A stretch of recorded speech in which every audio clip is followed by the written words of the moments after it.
when we're looking at a review, and one of my team are looking at a review, and we're doing the quality assurance job on it, we often find ourselves going back to the protocol, and we want to know what the original question was like, what the outcomes were, and so on. And we always sort of stop to look a little bit in some depth at that section called why it's important to do the review. It's the rationale. It's the bottom paragraph in the background section to a protocol, and we always think it's quite illuminating when people put a lot of time and effort into thinking through that. They sort of set out to describe what's brought them to that particular review question. And the really good reviews, I think, actually you can see sort of seeds planted in that particular a bit of the review that then come out in other bits, and that might be different, acknowledging variation of effect in populations, and then that then becomes a subgroup analysis.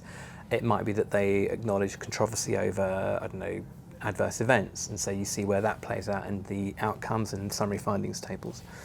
And I think that the more effort, the more sort of time that people are prepared to invest in sort of defining the review question, always comes out in that particular section. So you get a clear sense that not just about the clarity of the question, but the value of that question to the end user.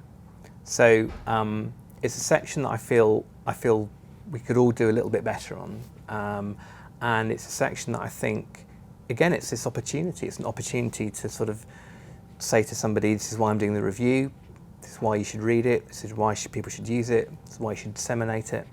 And for me, I think one of the main sort of things I've learned from the job that I've been doing over the past few years is how much value add there is in putting together, assembling a question that's got real utility to the end user.